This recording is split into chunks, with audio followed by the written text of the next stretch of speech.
안녕하세요. 하나님의 말씀을 계속 마음에 두셔서 언제 어디서나 말씀에 붙들림 받는 여러분 되시기를 바랍니다. 쉽고도 정확하게 알차고 재미있게 하나님의 말씀을 가슴 깊이 새기는 시간, 소문난 성경 교실의 최인호 목사입니다.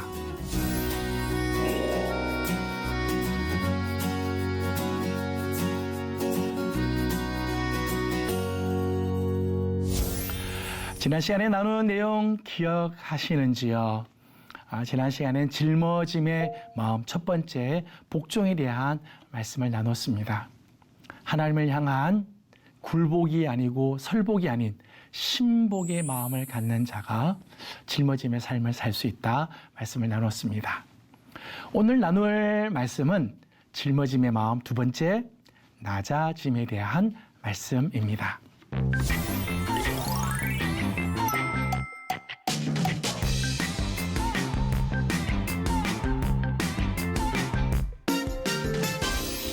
짊어짐은 놀라운 특권이지만 짊어짐의 마음을 간직해야 짊어짐의 삶을 살 수 있다고 말씀을 드렸어요. 오늘 두 번째 시간 짊어짐의 마음 중에 특별히 낮아짐에 대한 말씀을 함께 나누겠습니다. 언젠가 TV 프로그램 중에 아마 그 개그 코너에 있었던 거라고 생각이 들어요. 불편한 진실이라고 하는 코너가 있었던 것 같습니다. 우리 삶에 보면 불편한 진실들이 많이 있죠. 앉아있을 때는 굉장히 키가 커 보이고 그랬는데 막상 일어서 보면 생각보다 키가 크지 않는 경우, 불편한 진실이라고 이야기를 할 수 있습니다. 보기에는 나이가 굉장히 많이 들은 것처럼 보이는데 막상 주민등록증을 보니까 나이가 어린 경우, 우리 몸에 좋은 줄 알고 늘 먹었던 건강식품이 실제로는 효과가 없다는 소식을 알았을 때, 그런 것들 다 불편한 진실이겠지요. 신앙에도요, 이런 불편한 진실이 있습니다. 하늘의 시민권을 가졌다고 하면서 막상 땅의 가치관, 땅의 논리, 땅의 성공을 추구할 때 불편한 진실이, 하나님의 집인데 하나님의 집이라고 이야기하는 교회 안에서 세상의 법칙을 추구하고 세상의 논리로 끌려가는 삶을 볼 때 불편한 진실인 것 같아요. 십자가를 지신 예수님을 믿는다고 하면서도 정작 예수님의 마음으로 십자가 지는 것을 외면할 때 불편한 진실이죠. 예수님은 십자가를 지시기 위해 하늘에서부터 내려오셨는데 교회는 예수님의 이름으로 높아지기를 갈망하는 모습 역시 불편한 진실이라고 말할 수 있습니다. 오늘 우리 신앙에도 이런 불편한 진실들이 혹시 있지 않나 생각해 봅니다. 여러분, 십자가를 지시는 예수님의 마음은 어떤 마음이었을까요? 십자가를 지시기 위해서 주님이 가지셨던 그 마음, 빌립보서 2장 6절에서 8절까지 말씀을 보면 예수님 이렇게 말씀합니다. 오히려 자기를 비워 종의 형체를 가지사 사람들과 같이 되셨고 사람의 모양으로 나타나사 자기를 낮추시고 죽기까지 복종하셨으니 곧 십자가에 죽으십니다. 예수님께서 십자가를 지시기 위해 예수님께서 가지시는 마음 첫 번째, 우리는 복종에 대한 말씀을 나누었어요. 근데 이 복종의 마음 말고 또 하나 마음이 있는 것 같아요. 그것은 낮아지는 거죠. 자기를 낮추시는 낮아짐의 마음. 십자가를 지시는 예수님의 마음, 복종과 함께 그에게는 낮아지는 마음이 있었다는 거예요. 낮아지는 마음이 없이는 십자가를 질 수가 없어요. 정말 자기를 낮추고 자기가 낮아지는 자리에 가지 않고는 십자가를 질 수가 없습니다. 왜냐하면 십자가는 이 세상에 가장 낮은 곳에 있기 때문에. 우리의 마음이 높은 곳에 있는 한 십자가를 질 수 없어요. 십자가는 저 낮은 곳에 있어요. 여러분 그렇지 않습니까? 십자가는 유대인들에게는 저주의 상징이에요. 저주. 나무에 달린 자마다 하나님의 저주를 받았다고 이야기해요. 그러니까 십자가는 저주의 상징이죠. 저주의. 로마에서의 십자가는 가장 극형의 형벌 틀이죠. 형벌의 상징이에요. 십자가는 아무도 사람들이 좋아하지 않아요. 사람들이 다 꺼리고 외면하는 곳에 있어요. 사람들에게 버림받은 곳에 십자가가 있다는 거예요. 때문에 높은 마음을 가지고 있는 한, 부한 마음을 가지고 있는 한 십자가로 갈 수가 없어요. 십자가는 가장 낮은 곳에 있지. 히브리서 13장 12절과 13절 말씀에는 이렇게 말씀을 합니다. 그러므로 예수도 자기 피로서 백성을 거룩하게 하려고 성문 밖에서 고난을 받으셨다. 성 안에서가 아니라 성문 밖. 성문 밖은 버려진 곳이죠. 보호를 받을 수 없는 곳이에요. 사람들이 외면하는 곳이에요.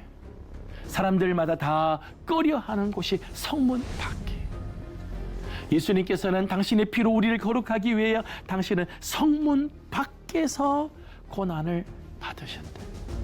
그래서 예루살렘 밖에 골고다에서 예수님께서 십자가를 지시죠. 그런즉 우리도 그의 치욕을 짊어지고 영문 밖으로 그에게 나아가자. 예수님의 십자가에 동참하려면 영문 밖으로 나가야 돼. 낮아짐의 마음이 있지 않고는 십자가를 질 수가 없는 거예요. 그러므로 낮아지는 영성이 있는 자만이, 낮아지는 영성이 있는 사람만이 십자가를 짊어질 수 있어요. 낮아짐의 마음이 없이는 우린 절대 그 십자가로 나갈 수 없고 짊어짐을 살 수가 없는 것이지요. 여러분, 우리가 십자가 짊어짐의 삶을 살지 못하는 이유는요, 능력이 없어서 아니에요. 능력이 없어서도 아닙니다. 우리에게 열정이 없어서 아니에요. 환경 때문에요? 환경이 좋지 않아서요? 아니에요. 그 십자가가 무거워서요? 아니에요. 우리가 십자가를 지지 못하는 이유는요, 능력이 없어서도, 내 마음에 열정이 없어서도, 지식이 없어서도, 환경이 안 좋아서도, 무거워서도 아니고요. 내게 낮아지는 마음이 없기 때문입니다. 내 안에 정말 낮아지는 마음이 있을 때 기꺼이 우리는 십자가로 나아갈 수 있게 되고 십자가를 짊어지는 삶을 살게 되는 거예요.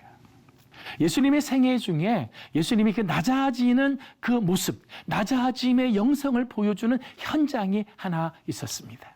요한복음 13장을 보게 되면 예수님이 자신이 낮아지는, 자신의 그 낮아짐의 영성을 보여주는 현장, 세족식이죠. 세족식. 요한복음 13장 말씀에는 이렇게 되어 있습니다. 너희가 나를 선생이라 또는 주라 하니 너희 말이 옳도다. 그러니까 예수님께서 저들의 선생이고 주 되신다는 거죠. 내가 그러하다, 내가 주와 또는 선생이 되어 너희 발을 씻었으니. 예수님의 낮아짐의 현장, 예수님이 낮아짐이란 뭔지를 보여주는 현장이지요. 주와 선생이 되어 제자들의 발을 씻어주는 모습이에요. 예수님께서 최후의 만찬을 하시기 전에 마가의 다락방에 모여서 마지막 이 잔치를, 6월절 만찬을 하잖아요. 그런데 들어왔는데 아무도 서로의 발을 씻어주지 않아요. 유대의 전통에 의하면 어느 집에 들어가게 되면 그 집 주인이나 그 집의 하인이나 아니면 그 중에 가장 낮은 자가 발을 씻어주는데 예수님과 더불어 제자들이 모였는데 아무도 발을 씻어주지 않았습니다. 무슨 말일까요? 아무도 낮아지는 자리에 가지 않았다는 거예요. 그때 예수님께서 제자들의 발을 씻어주시면서 낮아짐의 영성을 보여주셨습니다. 우리는 예수님께서 제자들의 발을 씻어주시는 모습에서 몇 가지를 발견을 하게 돼요. 낮아짐의 비밀을 알게 됩니다. 첫 번째는 사랑하면 낮아질 수 있다는 거예요.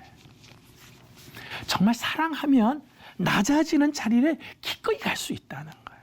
요한복음 13장 예수님께서 제자들의 발을 씻어주시는 이 세족식의 장면이 나오는 13장 1절 말씀을 보게 되면 이렇게 말씀을 했어요. 6월절 전에 예수께서 자기가 세상을 떠나 아버지께로 돌아가실 때가 이른 줄을 아시고 세상에 있는 자기 사람들을 사랑하시되 끝까지 사랑하시니라. 예수님께서 제자들을 대하실 때 저들을 사랑하는데 끝까지 사랑하셨다. 이게 요한복음 13장의 전제예요. 예수님의 사랑, 제자들을 사랑하는 그 마음이 예수님 마음속에 있었다는 거예요. 사람은 의무감에서 낮아질 수 있어요. 강압적으로 낮아질 수도 있습니다. 그러나 이렇게 의무감에서 강압적으로 낮아진 사람은요, 오래 가지 못해요. 언젠가는 한계가 오게 돼 있습니다. 그러나 사랑하면 기꺼이 낮아질 수 있고, 사랑하여 낮아진 자는 끝까지 낮아짐의 영성을 유지할 수 있다는 거예요. 사랑하기 때문에. 한국 기독교 역사에 정말 귀한 여러 어르신들이 있으시죠. 한국 기독교에 정말 귀감이 되는 많은 분들이 있는데 그 중에 한 분은 손양원 목사님입니다. 손양원 목사님은 별명이 있습니다. 사랑의 원자탄이다. 우리 손양원 목사님 이야기를 너무너무 잘 알고 있죠. 여수순천 반란 사건 때 사랑하는 아들 두 아들, 동인, 동신 두 아들이 공산 청년들에 의해서 죽창에 찔려 죽임을 당하잖아요. 사랑하는 두 아들이 한날에 죽창에 찔려서 죽게 되는 그 정말 비통한 그 아픔을 손양원 목사님이 경험하지만 자기 아들을 죽인 그 살인범 안재선이라고 하는 그 청년을 자기의 양자로 삼잖아요.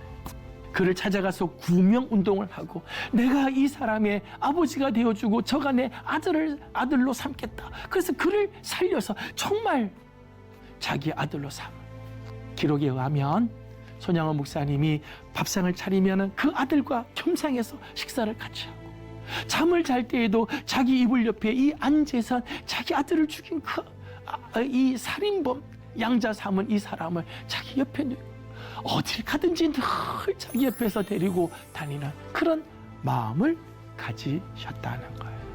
손양원 목사님이 한 번은 부산 감만동이라고 하는 곳에서 목회를 했습니다. 감만동에서 목회할 때 거기에 한센병자들이 많이 있었어요. 그 중에 한 사람이 정말 한센병이 너무너무 지독하게 들어와서 고통 중에 있으니까 손양원 목사님이 그 한센병 환자의 환부에 입을 대고 그 고름을 빨아냈다는 거예요. 고름을 빨아내고 기도해줘. 그 한센병 환자들이 이러시면 안 된다고 하는데 그 입을 대서 그 고름을 빨아내고 그걸 품어주는 그런 모습들. 그래서 그분을 사랑의 원자탄이라고 하죠. 저는 이런 생각을 해봤습니다.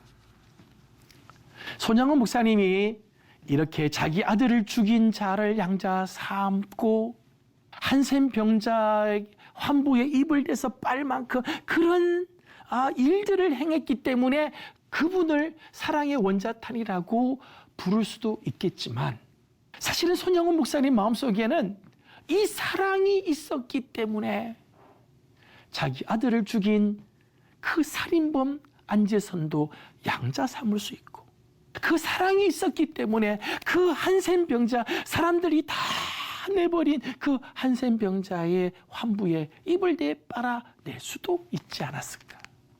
이런 일들을 행함으로 사랑의 원자탄이라고 부를 수도 있었지만 사실은 그의 마음속에 이 놀라운 사랑이 있었기에 기꺼이 낮아지는 자리에 가서 저들을 위하여 십자가를 짊어질 수 있었다 생각합니다.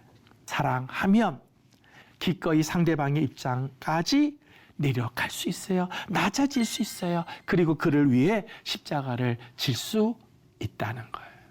두 번째는 낮아지면 모두를 품을 수 있다는 거예요.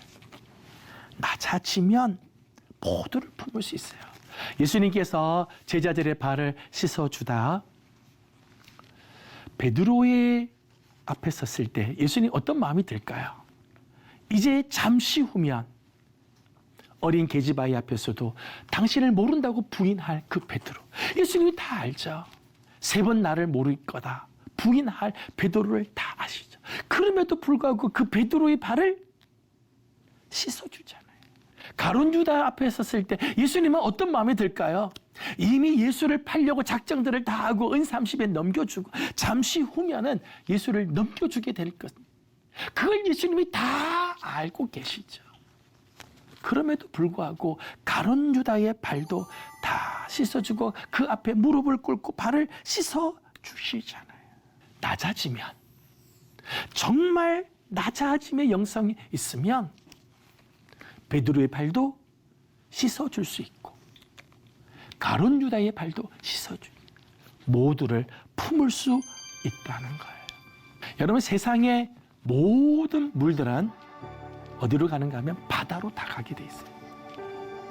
이 세상에 흐르는 모든 냇물, 강물, 심지어는 시궁창의 찌꺼기 물들, 이런 것들도 다 나중에는 바다로 다 들어가죠. 바다에서 다 만나게 돼 있어요. 여러분, 세상의 모든 물들이 왜 바다로 올까요? 그 이유는 바다는 이 세상에서 가장 낮은 곳에 있기 때문에, 에베레스트 산보다 훨씬 더 낮은 곳에 바다가 있어요. 그러기에 세상의 모든 물들은 다 바다로 들어오죠. 바다는 세상의 모든 물들을 다 품어줄 수 있어요. 강물도 빗물도 쓰레기물조차도 다 품었고 그것을 새롭게 변화시키는 능력이 있죠. 낮아진 곳에 있기 때문입니다. 여러분, 섬기면서도요, 짜증이 나고 섬기면서도 원망이 자꾸 생기고 불평이 올라오고 화를 품는 것은 정말 내가 낮아지지 않았기 때문에, 여전히 나는 높은 곳에 내 마음이 있기 때문에 섬기면서도 짜증이 나는 거예요. 저 밑에 있는 십자가 지려고 하니까 귀찮은 거예요. 화가 자꾸 나는 거예요. 이사야 53장 7절 말씀 보면 십자가를 지시는 예수님, 고난을 향해 나아가시는 예수님의 모습을 이사야는 이렇게 예언을 하죠. 그가 곤욕을 당하여 괴로울 때에도 그의 입을 열지 아니하였다. 마치 도수장으로 끌려가는 어린 양과 같이 털 깎는 자 앞에서 잠잠한 양같이 그의 입을 열지 아니하였다. 예수님께서 십자가를 짊어질 때 불평하고 그렇게 하지 않았다는 거예요.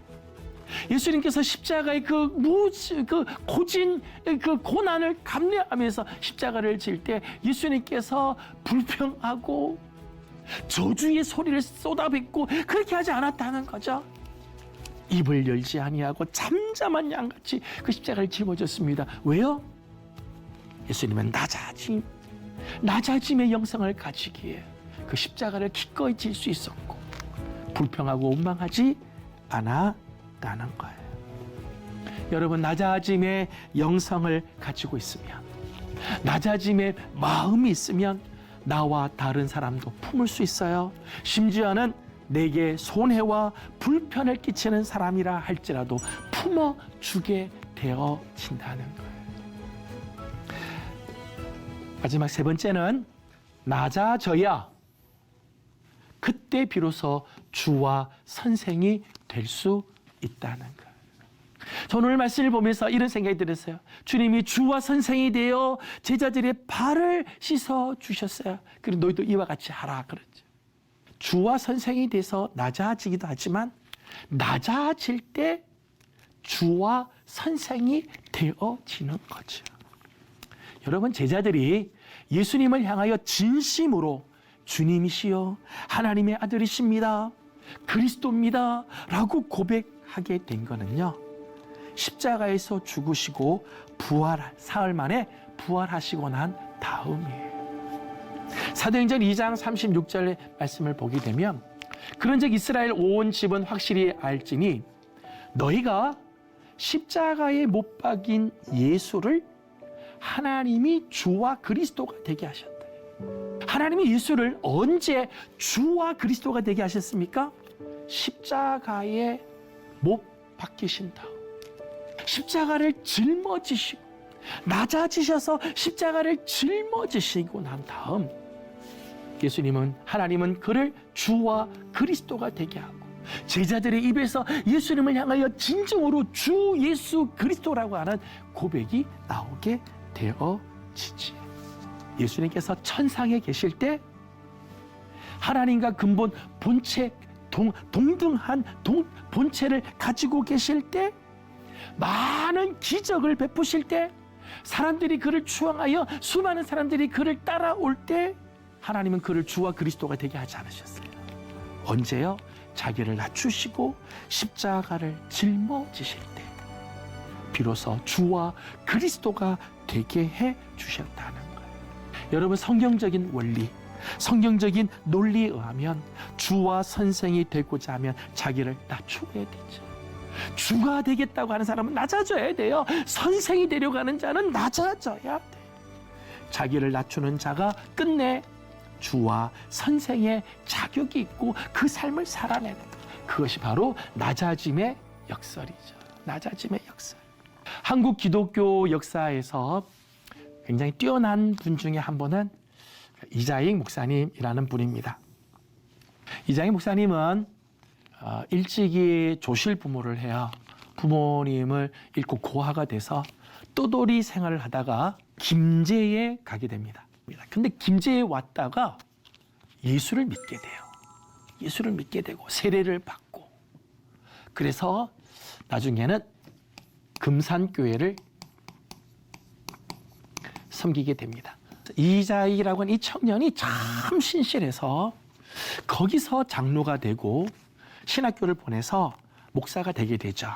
이 우리나라 장로교가 분열이 되기 전에 총회가 쭉 이어져 나는데 이자익 목사님이 총회장을 모두 3번을 하세요. 3번.